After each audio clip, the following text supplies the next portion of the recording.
Are you spending time and energy and advertising dollars getting people to come to websites, but they're just not converting and becoming customers? Hi, I'm AJ Davis. I'm the founder of Experiment Zone. We help businesses figure out what's standing in the way when visitors come to their site and ultimately don't convert. And today I'm going to be talking about some basic things that you can start with for landing pages to make sure that you get that conversion. So what we're going to cover today is we're going to take a close look at some landing pages and examples. We're going to make sure you're effectively communicating your purpose. We're going to talk about how to evaluate your visitors' engagement with the page. And then we're going to talk about how to identify things that will make improvements to that conversion rate. And at the end, I've got a couple of giveaways from Experiment Zone for you. So experience optimization is the process of understanding at each point along the customer journey what things are getting in customers' ways, what they need. It's all the different things, the little points of friction that ultimately determine whether or not somebody sticks around and becomes a customer, or if they leave and find another solution. So we break this down into 4 steps. We talk about discovery. So this is learning about the business. Where do they first hear about the brand or about the offering? This often takes place before the website or on specific landing pages. Now, landing pages can also provide education. So getting into the details about why you need this solution, why it's important to have this service. Once they get a handle of what this business is all about, then they start talking and looking at browsing. So if there's multiple solutions available, multiple products available on the website, then browsing is the approach that will help them ultimately land on a specific solution that they'll decide is right for them. So they'll take a look around, they'll figure out what the right solution is, and once they're feeling convinced by the right solution, then they decide to purchase or convert. For some websites, this is going to look like signing up for an appointment or reaching out and filling out a form. So that's the ultimate conversion step. And at each of these 4 points along the journey, customers have different needs. They have different levels of information they need. They have things that may be distracting to them or may be essential to them. And so we need to find the right balance of information and placement of this information so that we get visitors to convert. And experience optimization is the process of figuring this all out using data both from customers, behavioral data from Google Analytics or other tools, and through things like A/B testing. So before we get started, this session will be interactive. You're going to get a lot more out of this if you pull up a specific website, whether it's your own or your client's, and follow along. I'm going to be flying through a couple of questions at the beginning, and you may want to pause on each of these sections and get a pen and paper and jot down the answers before you move on through the rest of the video. If you want feedback on the things that you're discovering as you work through this, join us at experimentzone.com or find our Facebook community, Grow Through Empathy. We have an engaged community at Grow Through Empathy where people jump in with questions and we talk about different strategies for improving your customer journey and ultimately getting more of those conversions. So be sure to join. All right, so the first thing that you'll need to write down is the purpose of this website. So what's the purpose of this business or this brand? Are there things that particularly drive this business? Certain things or causes that really are the underpinning of why this business exists? Why do you do what you do? Make sure to write this down. Question 2 to write down is what the problem is that this business solves for its customers. So sometimes customers will have specific challenges. They'll have certain ambitions that they're working towards. So this may be something that's painful, or this may be something that's more aspirational. But you want to write this down in really plain English, just so it's very clear. This is the thing that you're struggling with. I understand you, and we can communicate that through our website. The third piece of information we need to design a great landing page is the solution. This is a place I see a lot of businesses struggling with, is just plainly stating what it is that they offer. Sometimes they rely on their logo to carry the weight or the name of the business to carry this information, but we really just want to make sure we're plainly stating, without a lot of work for the visitor, this is what we do. You also want to talk about what is unique about your solution. So the last question we have is why you? So why is it that visitors should become your customer versus your competitors? This can be a range of different things. Sometimes it's conveniences, like we're available by phone or text or Zoom. It could be certain hours that you keep. It could be your expertise, so having, you know, a certain type of degree or certification. And the last category that we often see really impact customer behavior is social proof. So are there testimonials? Are there quotes that you can provide of people who have experienced these product or services, who ultimately kind of can back up and show the evidence that this is a solution that will be right for this visitor to the site? And you want to jot these down, and you want to, you know, clearly state these value propositions on your site as well. So now that you have all 4 of these answers, we're going to talk about how to shape them into the landing page. So the site needs to be able to convey very specifically and simply these pieces of information. What's the problem the business solves? How does the business solve it? And why should I go with this business for my problem?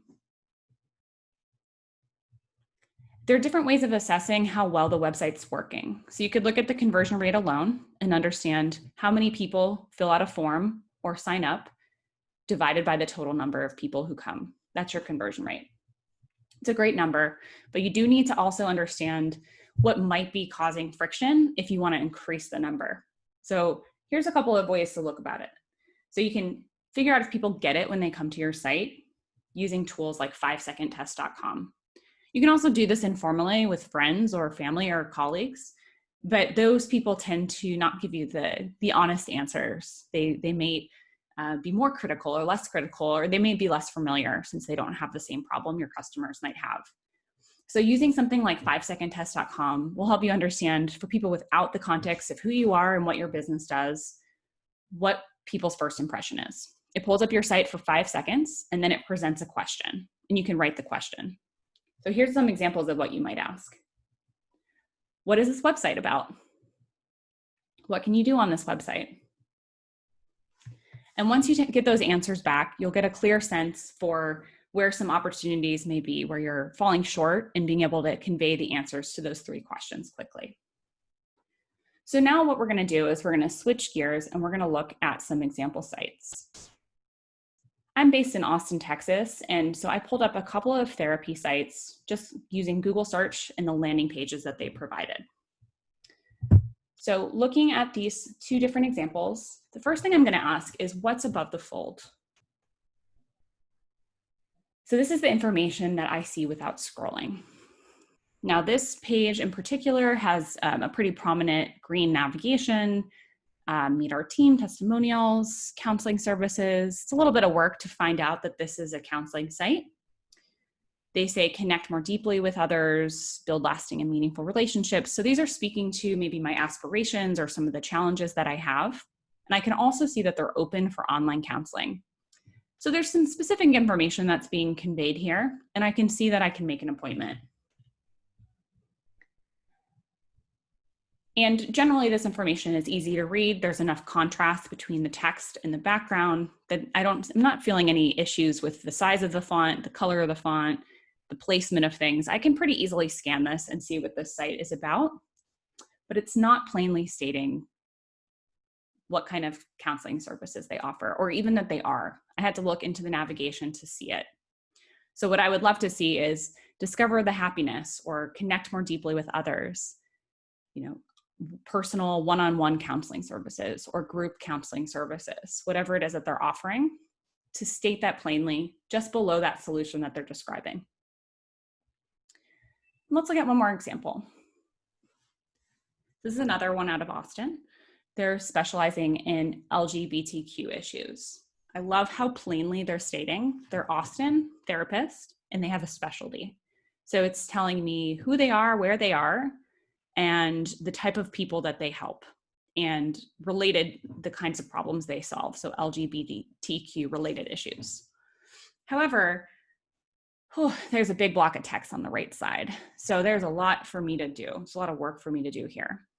And the main call to action here seems to be advanced search. So I'm not really sure what that's going to all be about. So just above the fold, I'm not quite sure what this is. I realize who it's for, that there is some therapist stuff.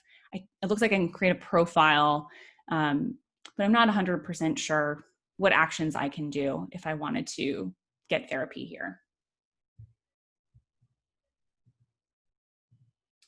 So the other thing we want to talk about is the call to action. So what is it that visitors do if they want to become a customer? And we want to get this right pretty early on in our design. And so this usually will be something above the fold, and it will usually be a button, a form, or a calendar scheduler. And this is just the way that people know, hey, I want to take action on the site. This is what I can do. So if I go back to the first page, there's one primary call to action, this make an appointment. That seems pretty straightforward. I understand what I'm getting. I would love for it to say like counseling appointment or something else. But I think it's visually conveying this is the action to take if you're ready to go. Now, I would hope that as I scroll down the page, I would be given other opportunities to make an appointment. So I see one here. And hopefully I see some under this. Okay, I see one here. So generally, there's a pretty good kind of optionality in terms of where I can be clicking. And with this therapy den as well, I'm now seeing that it's a listing for different counselors, but I'm not sure how I get in touch with them. Like, is this intended for me to get in touch with them or not? I did search for Therapy Austin, so I would expect that that would be something that would come up in my search results. But it looks like my most prominent action is this red button, this advanced search. So now it's taking me to a place where it looks like I'll be able to find someone and see where they're located. So this is okay, but I would have liked on the previous page for there to be clear call to actions on what I was supposed to do, potentially even some step-by-steps of here's what you need to do to take more action.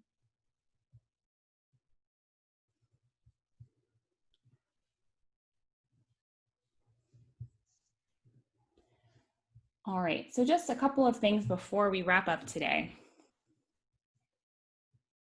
So the key takeaways in summary, make sure your website is telling visitors what you provide and why you're the right business to provide it. Focus first on content above the fold. This is where the first impression is made. And make sure you have clear calls to action that direct visitor attention to that conversion. So that way, when they're ready to make that move, they know what they can do and they know where to do it. And also conduct regular analysis. You should make sure you're keeping a close eye at what that conversion rate is, but you should also be doing things like the 5secondtest.com. You should also be setting additional events on the page so you can see how far people scroll, what they're clicking on, if there's a specific form field that they're getting stuck on.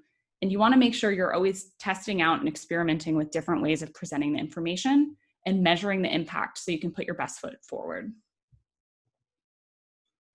So here we go. Here are some tools that you should make sure to use. 5secondtest.com. This is where you can get that first impression of your site. Hotjar, Crazy Egg, there's a whole bunch of tools out there that will allow you to understand how far people are scrolling, where they're focusing their attention with their mouse, and ultimately where they're clicking. And Google Analytics is a powerhouse for being able to understand specifically what your visitors interacting with and what might be drawing them away. So be sure to take advantage of some of the custom options for setting up events to understand what people are doing. So the giveaway. If you go to experimentzone.com, we've got the conversion report card.